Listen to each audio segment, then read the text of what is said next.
रहस्यमयी lucky draw भाग 8। ओबेरॉय जी समझ चुके थे कि उपाध्याय जी ने उनकी अच्छी खासी खिंचाई करने के लिए एक अच्छा सा उदाहरण दिया है, इसलिए अब उन्होंने शांत रहना ही उचित समझा। अन्य सभी ने इस उपनिषद के श्लोक का वर्णन सुनकर उपाध्याय जी के लिए तालियां बजाना शुरू कर दी। कुलश्रेष्ठ जी, उपाध्याय जी, आज आपके यहाँ से चले जाने पर हम सभी आपके इस अनंत ज्ञान से वंचित रह जाएंगे। उपाध्याय जी, कुलश्रेष्ठ जी, आप भी तो कहते हैं कि ज्ञान केवल एक ही स्रोत से सदैव नहीं आता, वह अपना स्रोत स्वयं चुनता है। सभी उपाध्याय जी के इस त्वरित उत्तर पर हंस देते हैं। उस जंगल में भी इन बातों से माहौल कुछ हल्का हो गया था, जिससे सभी खुश नजर आ रहे थे, सिवाय ओबेरॉय जी के। उनके चेहरे से ही दिखाई दे रहा था कि इन सब बातों से उन्हें कोई रुचि नहीं थी। वे तो मिलने वाले इनाम की राशि की गणना करने में ही व्यस्त थे। बातें करते करते 11 बज चुके थे। धर्मेंद्र, आप सभी लोग तैयार हो जाइए, तब तक हम लोग गाड़ी से आप लोगों के खाने का सामान जो कंपनी ने पार्सल कराया है लेकर आते हैं। सभी अपने अपने कॉटेज की ओर चले जाते हैं। उपाध्याय जी और शैलजा भी अपने कॉटेज में जाने से पहले दरवाजे के पास जमीन में ध्यान से देख रहे थे। धर्मेंद्र, क्या हुआ उपाध्याय जी, कुछ है क्या? उपाध्याय जी, धर्मेंद्र भाई, यहीं कल रात को कोई हमारे कॉटेज से टकराया था और जब हमने दरवाज़ा खोला तो यहाँ खून पड़ा हुआ था, लेकिन बारिश के कारण वह साफ हो गया लगता है। कहते हुए उपाध्याय जी और शैलजा कॉटेज के अंदर चले गए। धर्मेंद्र कॉटेज के पास आया, कुछ देर उस जमीन को देखा और फिर घूमते हुए कॉटेज के पीछे की ओर चला गया। कुछ देर घूमने के बाद वह वापस आ गया। घनश्याम, क्या हुआ दादा, कहाँ गए थे आप? धर्मेंद्र, बस ऐसे ही जरा मुआयना करने गया था, चलो गाड़ी से खाने के पैकेट्स लेकर आना है। घनश्याम धर्मेंद्र के साथ चल देता है। दोपहर के 1:30 बजे तक सभी खाना खाकर फुर्सत हो चुके थे। सभी ने अपने अपने बैग्स उठाए और गाड़ी की ओर चल दिए। जाने से पहले एक बार फिर से सभी ने पीछे मुड़कर अपने कॉटेज की ओर देखा। शैलजा, क्या भयानक रात थी।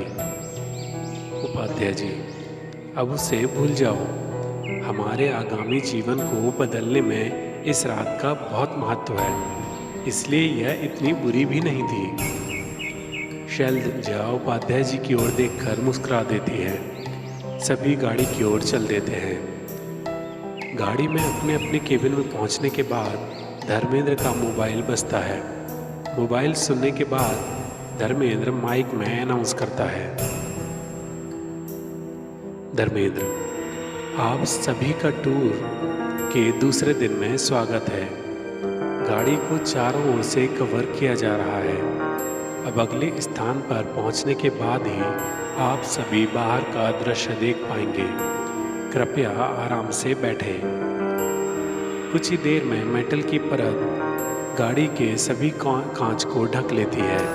लगभग 2 घंटे गाड़ी चलने के बाद गाड़ी में कुछ जर्क लगने शुरू होते हैं, जिससे पता चल रहा था कि किसी ऊबड़ खाबड़ जगह में गाड़ी चल रही थी। कुछ देर के बाद गाड़ी रुकती है।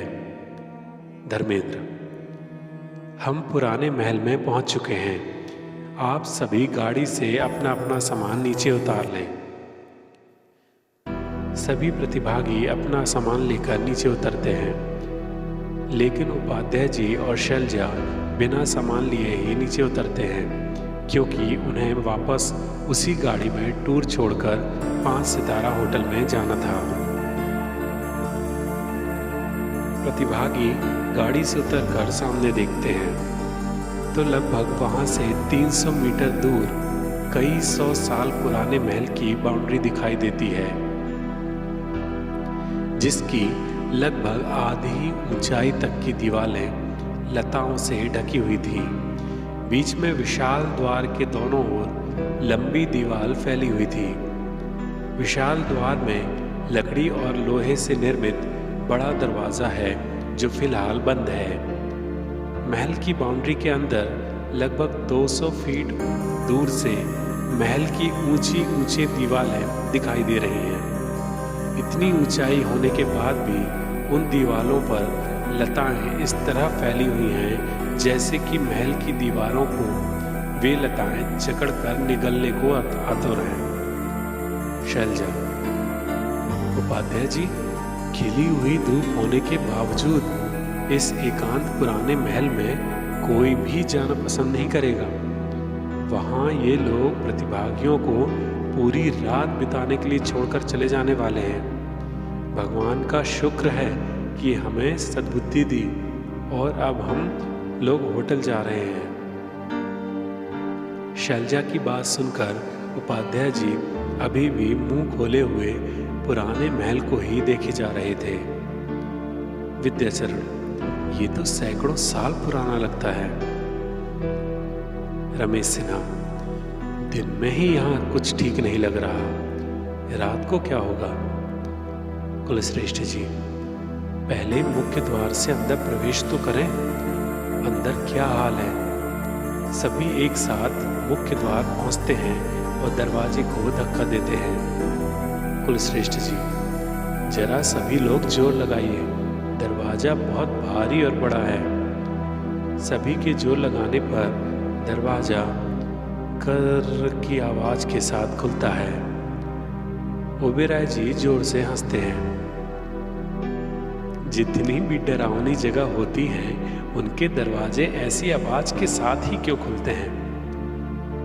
रमेश सिन्हा: क्योंकि ये ऐसी जगह पुरानी और सुनसान होने के कारण ऐसे दरवाजे का उपयोग भी तो कम ही होता होगा। सिन्हा जी की बात पर किसी के ध्यान न देने का पर्याप्त कारण था। दरवाजा खुलते ही सामने का दृश्य, सामने पुराने महल की भयानकता बाहर बाउंड्री से कई गुना ज्यादा थी। बाईं ओर लगभग 100 फीट दूर पिछले स्थान की तरह ही 7 कॉटेज बने हुए थे, जिनमें बाहर टोकन नंबर लिखे थे। ओबेरॉय जी: वो देखिए, हम सभी को वहां रुकना होगा। सभी प्रतिभागी कॉटेज की ओर चल देते हैं, लेकिन किसी की भी नज़र कॉटेज पर ज्यादा देर टिक नहीं पा रही थी। सभी बार बार पुराने महल की ओर देख रहे थे। सभी के चेहरों पर खौफ का साया साफ दिखाई दे रहा था। अचानक शर्मा जी कॉटेज की ओर जाते जाते रुक गए। हे भगवान! सभी शर्मा जी की बात सुनकर वहीं रुक जाते हैं। कुलश्रेष्ठ जी: क्या हुआ? शर्मा जी: वो देखिए।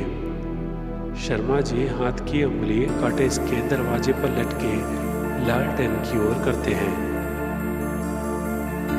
रमेश सिन्हा धर्मेंद्र की ओर देखते हुए बोले, तो क्या हमें यहाँ बिना लाइट के रुकना होगा, लालटेन के सहारे रात भर?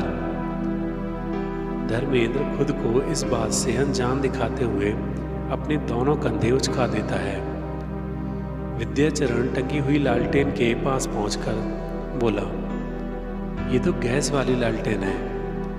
विद्याचरण लालटेन पर लगी हुई घुमाने वाली बटन घुमाता है तो लालटेन चालू हो जाती है। ऑटो स्टार्ट गैस लालटेन है, अच्छी रोशनी होती है। कुलश्रेष्ठ जी: क्या फर्क पड़ता है, सोलर लाइट हो या लालटेन की लाइट? ओबेरॉय जी: फ्रिज और गीजर वगैरह भी नहीं चल सकते? शर्मा जी कॉटेज का दरवाजा खोलकर देखते हैं। फ्रिज वगैरह है ही नहीं तो चलेंगे कैसे? रमेश सिन्हा: चलो अपने अपने कॉटेज में सामान रख देते हैं। शुक्र है इस बार सभी कॉटेज पास पास हैं। आकाश: किसी भी कॉटेज का दरवाजा या खिड़की खोलो तो सामने ये भयानक पुराना महल दिखाई देगा। धर्मेंद्र, आप लोग अपना सामान अपने अपने कॉटेज में रखिए, तब तक मैं रात के खाने के पैकेट्स गाड़ी से उतरवाता हूँ। घनश्याम, आओ मेरे साथ।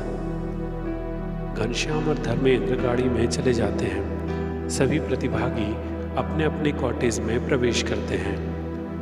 कॉटेज जंगल वाले कॉटेज की तरह ही थे, केवल यहाँ लाइट से संबंधित सुविधाएं नहीं थी। हालांकि ठंड के कारण पंखे और फ्रिज की जरूरत नहीं थी, लेकिन हीटर और गीजर की कमी सभी को खलने वाली थी। उपाध्याय जी और शैलजा अभी भी वहीं खड़े हुए पुराने महल और कॉटेज की ओर देख रहे थे। शर्मा जी, उपाध्याय जी, यदि आपको अपने कॉटेज में नहीं जाना है तो हमारे कॉटेज में आ जाइए। अभी गाड़ी के लौटने में वक्त है, अभी तो 4:15 ही बजा है। उपाध्याय जी, शैलजा यहीं बैठना है क्या तब तक? शैलजा, नहीं, शर्मा जी और जानकी जी को आराम करने दीजिए, हम लोग अपने कॉटेज में घूम कर आते हैं। उपाध्याय जी, जैसी तुम्हारी इच्छा, चलो। दोनों अपने कॉटेज का दरवाजा खोलते हैं। दरवाजे के साइड में सोफा रखा हुआ है और दूसरी ओर डबल बेड पलंग बिछा है। पूरा कॉटेज ही पिछले कॉटेज की तरह है। जहाँ फ्रिज रखा था उसके स्थान पर लालटेन रखी हुई है। कुल 3 लालटेन टंगी लटकी हुई हैं, एक कमरे में, एक बाथरूम में और एक कॉटेज के बाहर लटकी हुई है। शैलजा पलंग पर हाथ पीछे की ओर टिकाकर बैठ जाती है। उपाध्याय जी, क्या बात है, सामान गाड़ी से उतार कर लाना है क्या? इतने में उस सुनसान इलाके में बाहर पुराने महल से कबूतरों के बोलने की आवाजें आती हैं। वह साधारण सी आवाजें भी उस एकांत वातावरण में कुछ अजीब लग रही थी। कारण था कि सामने पुराने महल और उससे जुड़ी हुई डरावनी कहानियां। शैलजा, अभी जब दिन में ऐसा मंजर है तो रात में क्या होगा? ज्यादा लालच मत कीजिए, आराम से चलकर 5 सितारा होटल का आनंद लेते हैं। उपाध्याय जी सहमति में शैलजा की ओर देखकर मुस्कुरा दिए। कॉटेज का दरवाजा खुला था। उपाध्याय जी ने देखा कि धर्मेंद्र खाने के पैकेट्स घनश्याम के हाथ से सभी कॉटेज में एक एक करके भेज रहा है। उपाध्याय जी, शैलजा, भूख तो नहीं लगी है? यदि लगी हो तो पैकेट्स ले लूं? शैलजा, नहीं, अभी कुछ घंटे पहले ही तो खाया है और अभी 1 या 1.5 घंटे में वापस चलना है। होटल में चलकर ही खाएंगे। सोचकर ही कितना अच्छा लग रहा है कि ऐसे माहौल की जगह हम होटल में रात गुजारेंगे। उपाध्याय जी, हाँ सो तो है, लेकिन करोड़ों रुपए का क्या? शैलजा, आप अभी तक रुपए के बारे में सोच रहे हैं? मेरे सिर से तो रुपए का भूत कल रात को ही उतर गया था। उपाध्याय जी, जब तुम ऐसे में ही खुश हो तो कोई बात नहीं, मैं तो तुम्हें खुश करने के लिए रुपए के बारे में सोच रहा था। घनश्याम हाथ में पैकेट लिए हुए दरवाजे पर आता है। सर, ये खाने का पैकेट। उपाध्याय जी, हम तो वापस आप लोगों के साथ ही होटल चलेंगे। घनश्याम, हम लोग 5:30 बजे यहाँ से निकलेंगे। होटल यहाँ से लगभग 2 घंटे दूर है, इसलिए अभी बहुत समय है। उपाध्याय जी 2 पैकेट घनश्याम से ले लेते हैं। ओबेराय जी सामान अपने कॉटेज में रखकर बाहर पुराने महल को देखते हुए घूम रहे थे। आकाश दवे उनको देखकर उनके पास आ गया। आकाश, ये महल इस तरह यहाँ खाली पड़ा है, इसमें किसी सरकारी विभाग को अच्छी खासी घूमने फिरने की जगह बना देनी चाहिए थी, जिससे इसकी देखभाल भी होती और इसमें रंग रोगन वगैरह का खर्च भी निकलता रहता।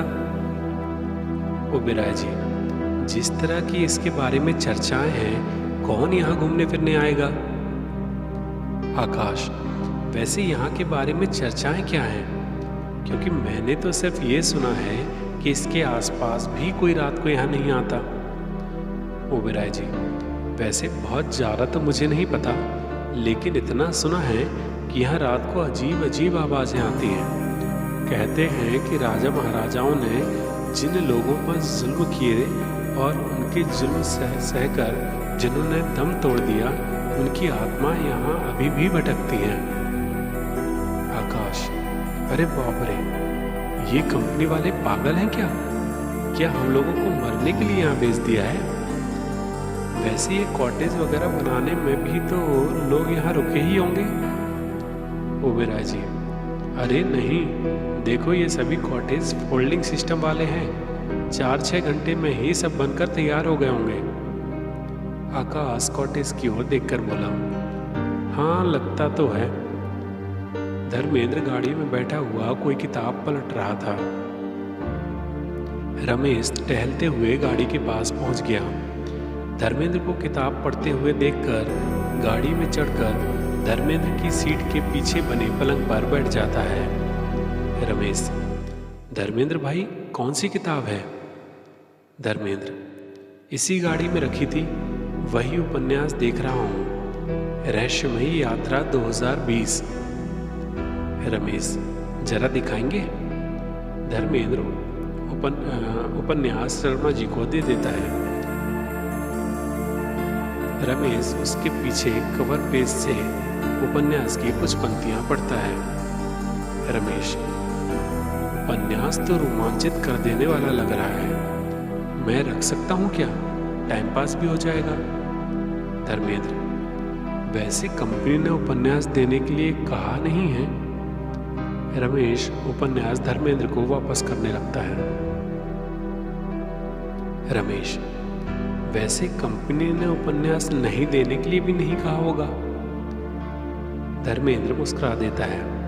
उपन्यास रमेश के बगल में रखकर गाड़ी से उतरकर पुराने महल की ओर देखने लगता है। रमेश समझ चुका था कि धर्मेंद्र स्वयं से वह उपन्यास नहीं देना चाहता था, लेकिन उसने उपन्यास नहीं लेने के लिए भी नहीं कहा था। रमेश ने उपन्यास लिया और अपने कॉटेज की ओर जाने लगा। धर्मेंद्र ने तिरछी नज़र से रमेश को देखा तो रमेश मुस्कुराकर उपन्यास के साथ अपने कॉटेज में चला गया। कुछ ही देर में आकाश गाड़ी की ओर पहुंच जाता है। घनश्याम खाने के पैकेट्स देकर अभी अभी गाड़ी में आया था। आकाश घनश्याम से कुछ बातें करने में व्यस्त था। श्वेता अपने कॉटेज में जाकर लेटी हुई आराम कर रही थी। कुछ देर में आकाश गाड़ी से लौटकर आता है, पैकेट सोफे पर रखता है और बैठ जाता है। अचानक श्वेता चौंक कर बैठ जाती है। आकाश, क्या हुआ? ऐसे अचानक उठकर क्यों बैठ गई? श्वेता, पता नहीं, ऐसे लगा जैसे किसी ने उठा दिया हो। लेटे लेटे कब नींद लग गई पता ही नहीं चला। आकाश, कुछ सपना देखा क्या? श्वेता, शायद हाँ, लेकिन कुछ अच्छा तो नहीं था। वैसे कुछ याद नहीं। तुम कहाँ चले गए थे? आकाश, यहीं गाड़ी तक घूमने चला गया था। दूर से धर्मेंद्र की आवाज आती है, कृपया सभी लोग यहाँ आ जाएं। श्वेता, अब क्या हुआ? चलो आकाश, चलकर देखते हैं। आकाश और श्वेता अपने कॉटेज से बाहर आते हैं, जहाँ सभी प्रतिभागी उपाध्याय जी शैलजा सहित पहुंच चुके थे। धर्मेंद्र, 5:30 बजने वाला है। कंपनी से फोन आया है, गाड़ी होटल वापस ले जानी है। कंपनी ने कहा है कि जो भी टूर को छोड़ना चाहता है वह गाड़ी में आ जाए। गाड़ी उन्हें होटल ले जाएगी। सभी ध्यान से सोच लीजिए, क्योंकि गाड़ी जाने के बाद किसी भी परिस्थिति में यहाँ रुकने वाले सभी प्रतिभागियों को कल शाम तक यहीं रुकना होगा। जो भी टूर छोड़कर चलना चाहता है वह प्लीज गाड़ी की ओर आ जाए। उपाध्याय जी शैलजा को देखते हैं और फिर गाड़ी की ओर जाकर खड़े हो जाते हैं। शर्मा जी जानकी को देखते हैं। आकाश श्वेता को देखता है। रमेश सिन्हा बबीता को और ओबेरॉय जी ललिता की ओर देखते हैं। जानकी अभी भी निर्णय नहीं ले पा रही थी कि उसे करना क्या है, लेकिन अपने बेटे पवन की याद आते ही उसके बड़े शोरूम के सपने को पूरा करने के लिए जानकी के कदम गाड़ी की ओर जाने से रुक जाते हैं। आकाश ने श्वेता का चेहरा पढ़ लिया था, जिसमें साफ लिखा था कि वह किसी भी हालत में यह रकम जीतना चाहती है। कुलश्रेष्ठ जी, विद्याचरण, तुम्हें तो स्वयं ही फैसला लेना है। अभी तुम्हारा जीवन साथी तो है नहीं कि जिसकी तरह तुम देखोगे। विद्याचरण कुलश्रेष्ठ जी की बात पर जोरों से हंस देता है। अंकल, फिलहाल आज रात तो मैं आप लोगों के साथ ही बिताना चाहूंगा। कुलश्रेष्ठ जी, फिर ठीक है धर्मेंद्र। हमें नहीं लगता कि उपाध्याय जी के अलावा और कोई टूर छोड़ना चाहता है। वैसे उपाध्याय जी, आप टूर से जाने में दुखी तो नहीं हैं? उपाध्याय जी बिना किसी तनाव के मुस्कुराते हुए बोले, अरे नहीं कुलश्रेष्ठ जी, हमें जितना मिलना था वह मिल गया। वैसे अभी तो हम लोग होटलिंग का मजा लेने वाले हैं। कुलश्रेष्ठ जी, ये ठीक है, क्योंकि जिससे भी आपको जीवन में खुशी मिले वही निर्णय लेना चाहिए। दौलत सिर्फ रुपए से नहीं होते हैं। मैं भी यहाँ अभी इसलिए आया हूँ क्योंकि मुझे अभी भी यहाँ खुशी ही मिल रही है। उपाध्याय जी, ठीक है दोस्तों, आप सभी के साथ इतना समय गुजारकर बहुत अच्छा लगा। अब यदि कंपनी ने चाहा तो आखिरी दिन होटल में मिलेंगे।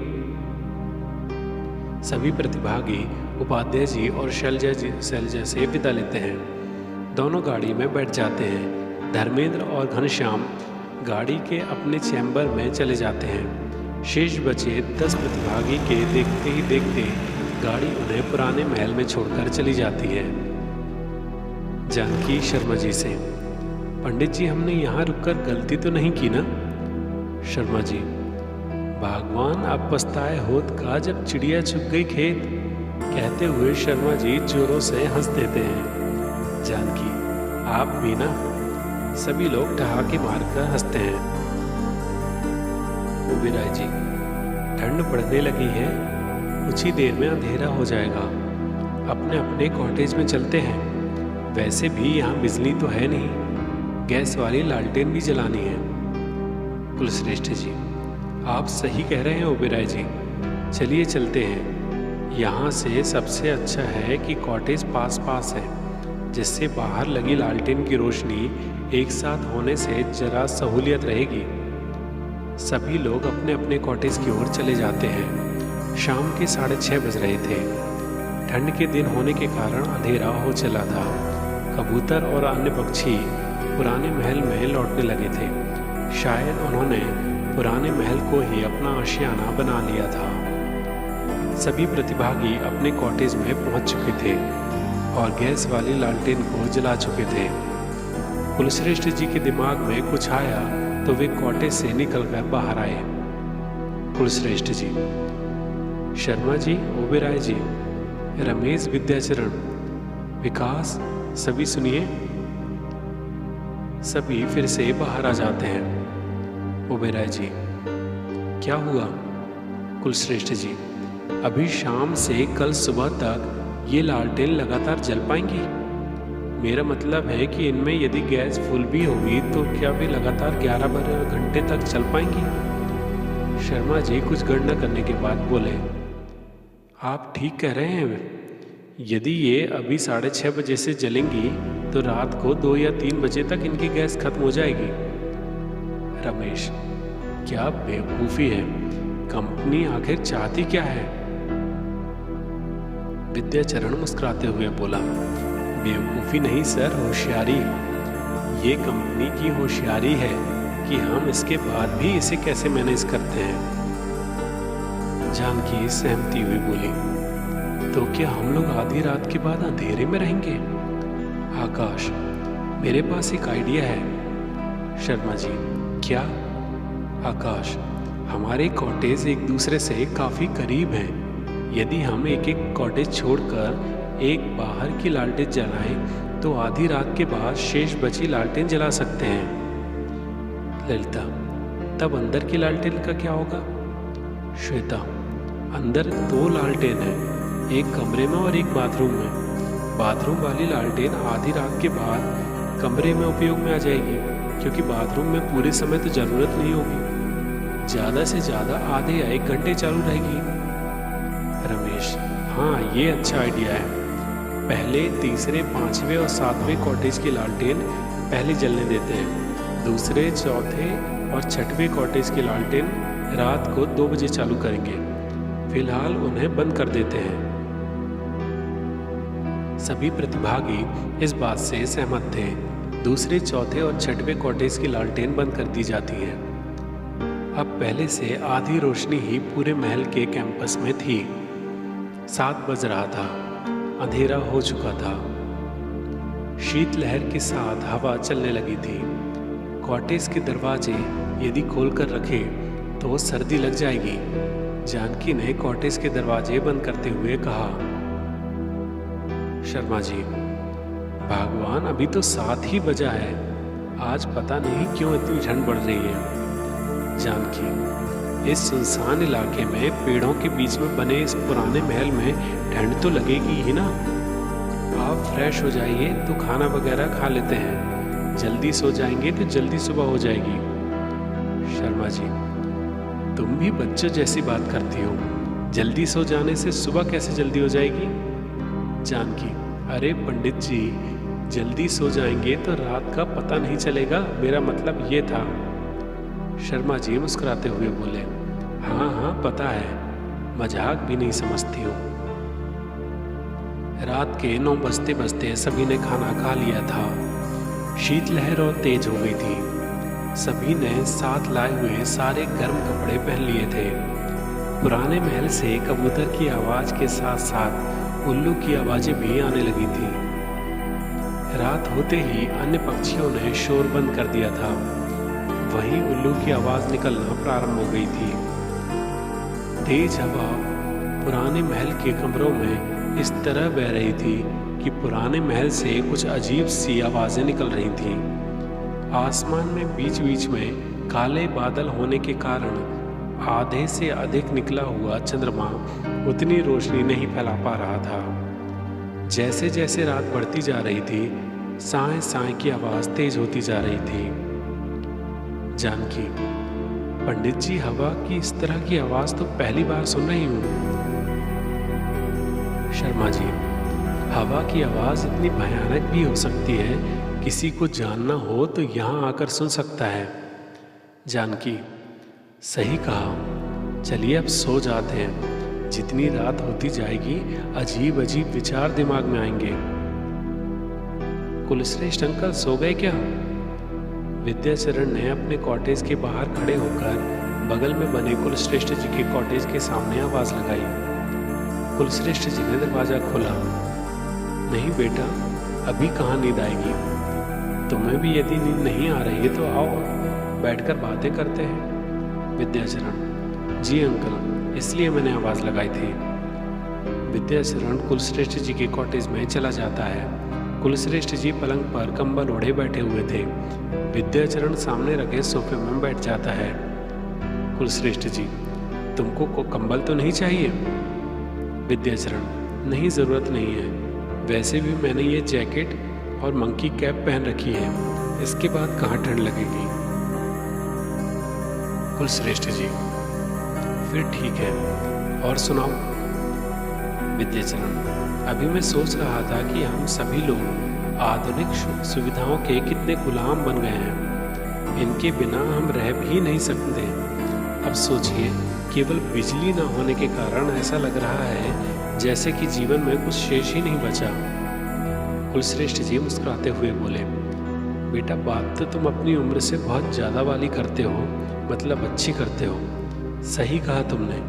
ये लालटेन होने के बाद भी इतनी रोशनी में रहने की आदत हो गई है कि इसके जलने के बाद भी ऐसा लग रहा है जैसे कि हम अंधेरे में बैठे हों। विद्याचरण, अंकल, कंपनी को इस लकी ड्रॉ से क्या फायदा होगा? कुलश्रेष्ठ जी, वही मैं भी कल रात को सोच रहा था कि कंपनी 7 करोड़ रुपए तो इनाम देगी। इसके अलावा इन सभी चीज़ों में जो खर्च कर रही है वो अलग, शायद अपनी कंपनी के विज्ञापन के लिए कर रहे हों। दोनों को बातें करते करते लगभग 2 घंटे बीत गए थे। विद्याचरण, अंकल, अब मैं चलता हूँ, 11 बज गए हैं, सोना चाहिए। कुलश्रेष्ठ जी, ठीक है बेटा, नींद तो मुझे भी आने लगी है, शायद सभी सो भी गए होंगे। विद्याचरण कुलश्रेष्ठ जी के कॉटेज से अपने कॉटेज में चला जाता है। बाहर देखता है कि सभी कॉटेज के दरवाजे बंद हैं। विद्याचरण मन ही मन में बोला, ज़्यादा देर हो गई, अंकल ठीक कह रहे थे, सभी सो गए हैं। कुछ ही देर में विद्याचरण अपने पलंग पर लेटा हुआ मिलने वाले रुपए के बारे में सोच रहा था। लगभग 1,16,00,000 से भी ज़्यादा रुपए मिल सकते हैं यदि हम 6 प्रतिभागी भी टूर पूरा कर लेते हैं। लेकिन यदि कुछ और प्रतिभागी टूर छोड़ते हैं तो और ज़्यादा रकम मिल सकती है। सोचते सोचते विद्याचरण की नींद लग गई। दूर कहीं घंटी की आवाज़ सुनाई देने पर श्वेता अपनी आंखें खोल देती है। ध्यान से उस आवाज़ को सुनने की कोशिश करती है। श्वेता, आकाश, आकाश, आकाश, क्या हुआ? सोने दो। श्वेता, अरे सुनो तो, क्या तुमको भी ये आवाज़ सुनाई दे रही है? आकाश गहरी नींद से बामुश्किल अपनी आंखें खोलता है। कौन सी आवाज़? श्वेता, ये सुनो, शायद घंटी की आवाज़ है। आकाश ध्यान से सुनते हुए बोला, हाँ है तो। श्वेता, हम इस पुराने महल में हैं और रात को 12 बज चुके हैं। इतनी रात को ऐसी जगह पर घंटी की आवाज़? आकाश, अरे सो जाओ ना, आने दो आवाज़। श्वेता, लेकिन देखो तो, आखिर ये आवाज़ आ कहाँ से रही है?